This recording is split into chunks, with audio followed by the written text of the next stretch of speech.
This is Food Network Challenge Edible Cities. Today, 2 teams of top pastry chefs are creating cities out of cereal treats, chocolate, and sugar. But the team that best captures the signature look and spirit of their chosen city will take home $10,000. Everybody's running around like crazy. I'm beginning to wonder, are we actually going to be able to complete our piece? Can anything else possibly go wrong today? 1906 earthquake in San Francisco.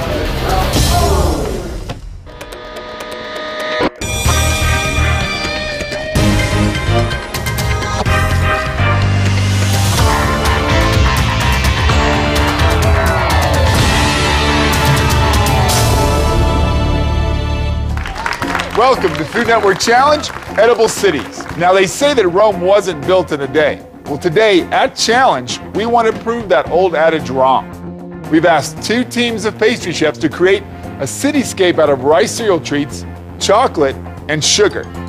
Now, not only do they have to create the signature skyline of the city, they also have to create the life within it. The parks, the streets, the whole thing. This is an absolutely insane challenge. I'm insane to be doing it, but if it was easy, it wouldn't be a challenge, so. The competitors have 8 hours to complete their edible cities, and their time starts now. Go Boston. The first thing we did is we started melting our chocolate and melting our marshmallows, mixing in our rice cereal and packing them into the molds. For each building we're going to create, I've made 3D cardboard molds, and we're actually going to use those molds to pack the cereal into to then stack and create the buildings. The Transamerica is going to be one of the first molds that we pack because the base is going to be very large. So we are going to make it out of rice cereal and chocolate. It's going to take it some time to set up. Once those pieces have set up, we're going to pack the top tiers with rice cereal and marshmallows. So it'll be a little bit lighter. That'll help kind of keep it more stable. Today, 2 teams of top pastry chefs are creating cities out of cereal treats, chocolate, and sugar. And it's turning out to be kind of an East Coast versus West Coast thing, as Team 1 is doing Boston and Team 2 is doing San Francisco. But what's going to be the hardest today is to accomplish both the scale of making all the buildings and to pull out the detail of the life within the cities. Hour 2, I'm supposed to be cutting windows. That's what I'm about to do. So we're still sort of on. Eve and Cheryl, they're both busy on their own projects. Eve is trying to get done the Ferry Plaza building. There's a lot of detail work on that. And Cheryl is trying to work on the pagoda and the painted ladies at the same time. I'll tell you what, Kitchen 2 is to be commended because where they had a setback this morning, they had some issues running out of chocolate. It was early on. They didn't get all blown out of proportion about the problem. They addressed it and fixed it. All back on task. I like it. You look at Kitchen 2 right now and you see 3 people with their heads down working, and that's a good sign. This is for Transamerica right now. I'm cutting the windows. We have to cut 300 windows. Marisa, can you help me tape this so I can put this in the freezer? So things are getting really busy in the kitchen, and I'm realizing that if we want to stay in the game, we're going to have to start to multitask. Because I had 300 windows that I needed to cut for the Transamerica building, I decided that trying to cook the sugar, pour the windows, cut the gum paste windows, and then adhere them to the pastillage panels for the Transamerica building was really the only way that we were going to be able to get things done in the amount of time that we had. So that was my new game plan, was to try to just complete all 4 of those tasks at once. One of my strengths, I think, is that I'm usually pretty good at multitasking, which for the most part worked pretty well, except that you never want to turn your back on a pot of sugar. I managed to actually burn ice malt, which is quite a feat. I burnt it. Really? Yeah. Oh. And suddenly my blue ocean water is now dark brown, which doesn't really look very good on a showpiece.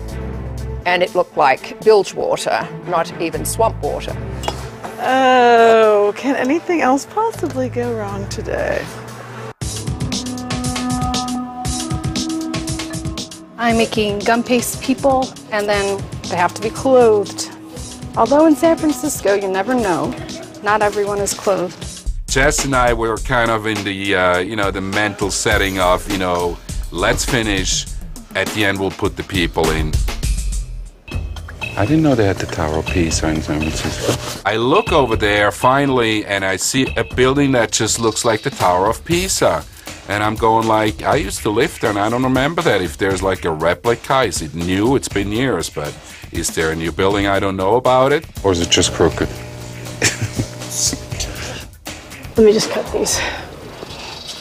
While I'm starting to work on another building, Coit Tower is now leaning slightly to one side. And I thought, no problem, no problem.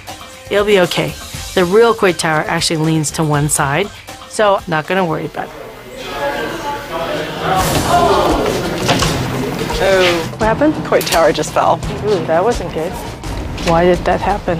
Our Coit Tower, which was staked through its heart into rock-solid chocolate cereal, somehow, levitated off its base and just crashed to the side. Feels like it's the point of no return. I mean, how are we going to recover from this? How are we going to fix this? Okay. Give me a couple of toothpicks.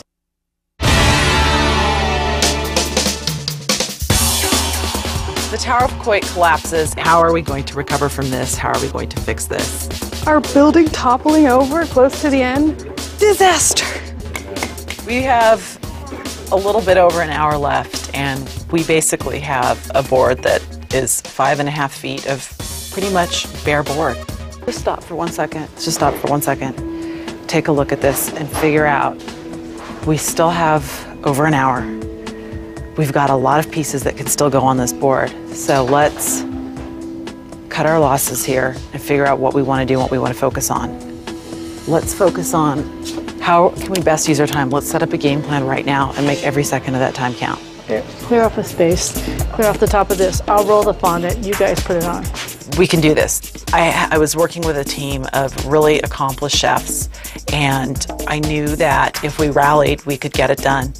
Just start making decisions where we're going to start draping green fondant for grass, where we're going to start draping black fondant for asphalt, getting the buildings on there, and just making it happen. Coit Tower falls in kitchen 2. They figure out how to fix it, they put it up, it looks better than ever. All of a sudden, I see them on fire. They're suddenly more focused, more driven. I think they believe they can get this thing done, and it's just what they needed. The last hour was just adrenaline-fueled insanity.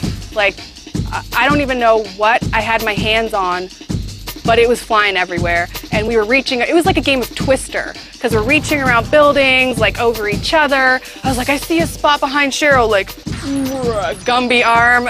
It was amazing. 2 minutes, guys.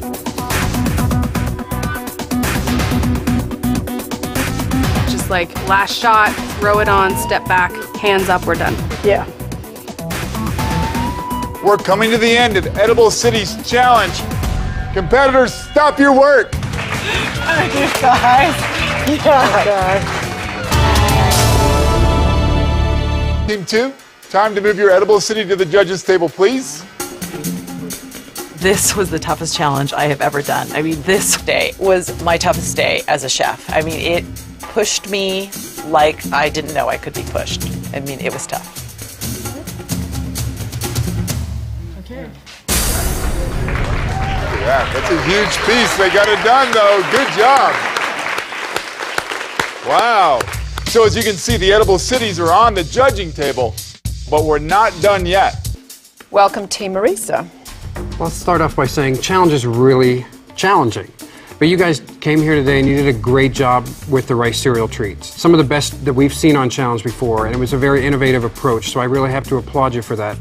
And you guys really rallied together as a team to really bring your piece to life and bring it together. And that was really great to see because I know you guys struggled all day today. The in-between spaces, the outdoor spaces, I know you have a park and you have the Lombard Street, which starts to be the place where I see life happening in your project. I think you could have really accentuated that and really maximized that. The postilliage, I think, starts to capture the city in a very clean and sleek way, and I start to think of San Francisco as being a modern city versus the older cities in the contrast. And I think the material choice was very appropriate. I also feel like the detail of the people, there was a lot of attention put on the people. The team that's going home with $10,000 is Jorg Ansler, Sean Pierce, and Jessica Battiti. Good job.